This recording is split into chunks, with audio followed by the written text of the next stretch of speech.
안녕. 나는 독후감 쓰는 찍찍이 야옹이야. 내 독후감을 너희들에게 이야기해 줄게. 오늘 소개해 줄 이야기는 조예은 작가의 단편집 칵테일 러브 좀비에 수록된 초대라는 작품이야. 채원은 어렸을 때 이모와 이모부, 부모님의 관건에 못 이겨 먹기 싫은 생선회를 한 점 먹고 회에 숨어 있었던 가시가 몸속에 박혀버렸지. 그러나 신기하게도 본인은 가시가 있는 것을 느끼지만 병원에서는 내시경을 해도 찾을 수 없었어. 그래서 어느 순간부터 주변 사람들은 채원이 꾀병을 부린다고 생각했지만 그녀는 확실히 가시를 느끼고 있었고 고통을 겪고 있었지. 채원은 조속과를 들어갔고 무엇보다 손에 쥘 수 있는 날카로운 도구들이 마음에 들었어. 그것들을 보고 있으면 세상의 모든 것도 가를 수 있을 것 같았지.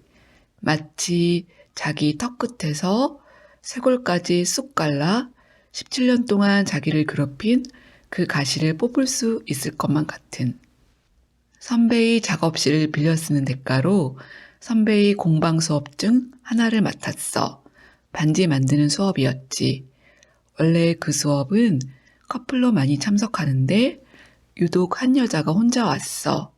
하얀 얼굴에 인상이 흐릿한 그녀는 하나로 질끈 묶은 머리에 무난한 원피스를 입고 있었지. 딱 하나 눈에 띄는 것은 귓볼에 있는 멀리서도 보이는 선명한 점이었어. 와, 정말 똑같아요. 그녀는 그 두상을 보고 누구예요? 두상 옆에 있는 사진과 너무 닮았다고 말하며 웃었지. 그 두상의 얼굴은 채원이 사귀는 남자친구 정현이었어. 사실 채원은 그에 의해서 교묘하게 모든 것을 조종당하고 있었지. 그는 사귄 지 얼마 안 되었을 때 넌 다리에 비해 허리가 좀 긴 것 같아. 조언해 주는 거야. 내 몸의 단점을 커버할 수 있는 스타일로 바꿔봐. 그 후 채원은 그의 계속되는 지적들이 신경 쓰여 옷을 입을 때 확인하게 되었고 그는 옷뿐만 아니라 머리 스타일, 생활 전반 등에 대해 계속 분석하고 평가했으며 그녀는 어느 순간부터 정연의 눈치를 보고 그에게 모든 것을 마치고 있었지. 그러면서 채원의 목의 이물감은 점점 심해져만 갔어. 여하튼 그때쯤 정연의 두상을 빚기 시작했는데 선배가 그것을 보며 그 두상의 이목구비는 정연과 비슷하지만 느낌은 너무 틀리다고 하는 말을 듣게 되었지. 그날 정연을 만나 영화를 보러 갔는데 그때 채원은 선배가 한 말을 이해했어. 정연은 흰 줄이 박힌 추리닝에 모자를 쓰고 있었지. 입가는 지저분했고 그녀가 빚던 사진 속의 그가 아니었어. 그는 사진에도 같은 옷을 입고 있었어. 그 순간 어떤 충격이 일었지. 그는 그대로인데 자기는 그 때문에 많이 바뀌었어. 불공평하는 생각이 들었지. 그날 채원은 어떤 것에도 집중할 수 없는 거야.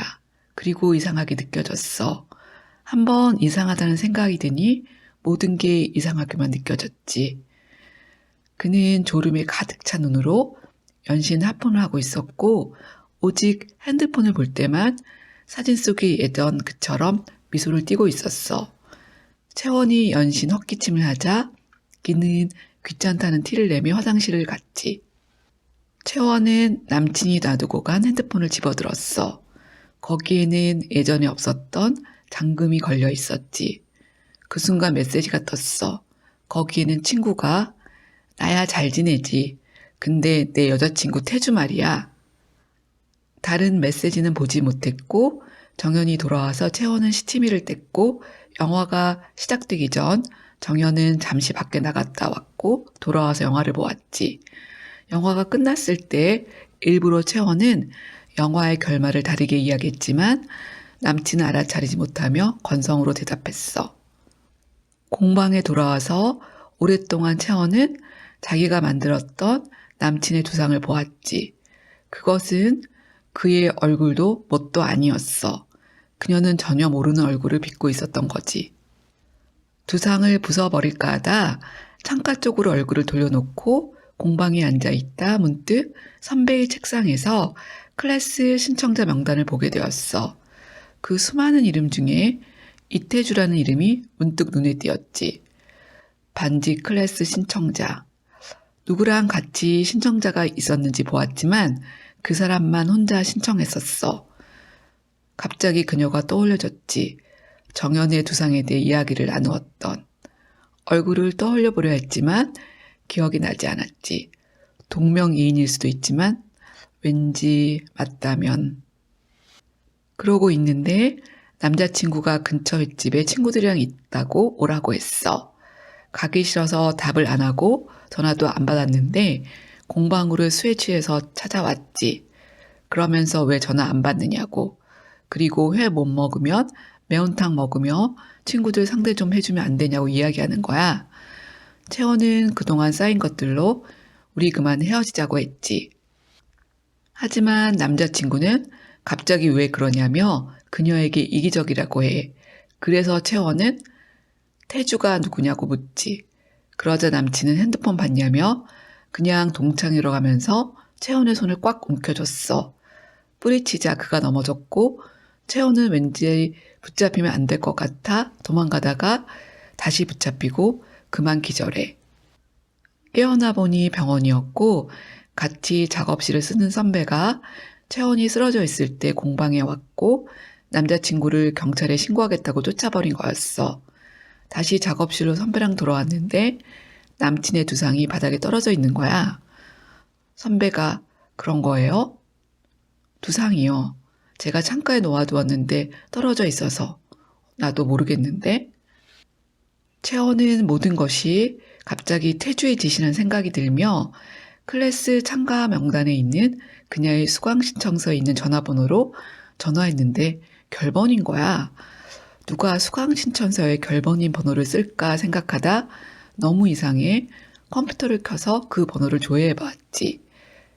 그랬더니 어떤 홍보 블로그가 나왔는데 마지막 게시물이 3개월 전이었어. 여름엔 호수가 보이는 리버뷰 리조트로 오셔요. 문의 이태주 실장. 그리고 전화번호. 블로그를 뚫어져라 보니 그 수강생처럼 보이는 여자가 사진에 있는 것 같았지. 다시 리버뷰 리조트를 검색해보니 폐업이었어.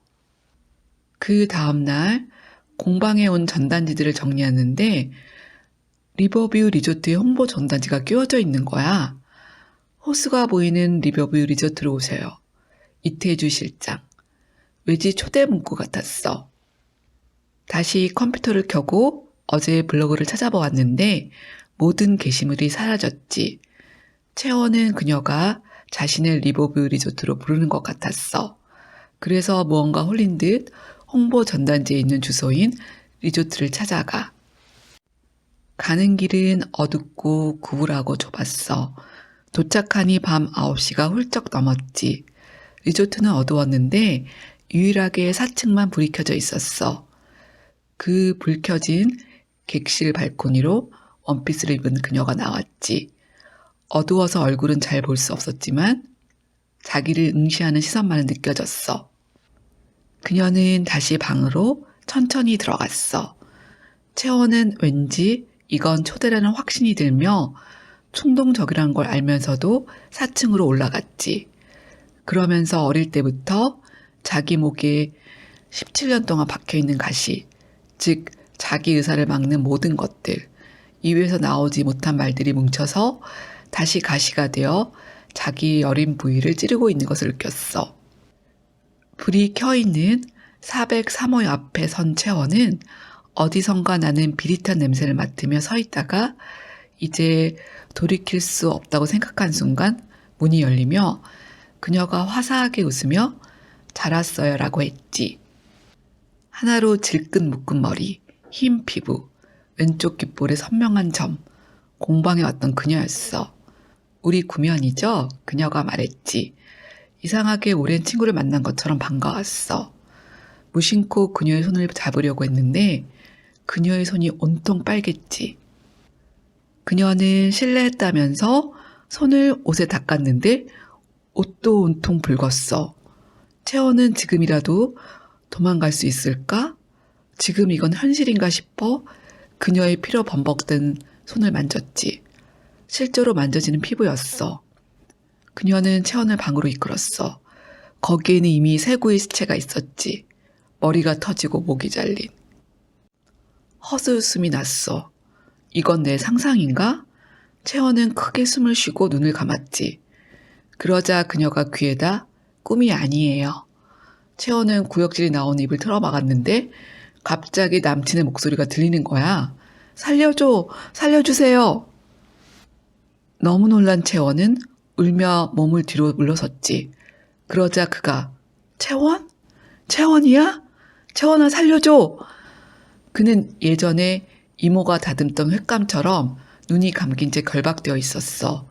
채원은 너무 떨며 애초에 이곳에 온 적도 없다는 듯이 자신의 존재를 지우고 싶었지. 그리고 남친이 제발 조용했으면 했어. 미칠 것 같았거든. 태주는 그런 채원을 보며 서서히 다가와서 회칼을 내밀었어. 손잡이를 채원에게 쥐어주며 선택의 시간이에요 라고 했지. 채원은 고개를 저었어.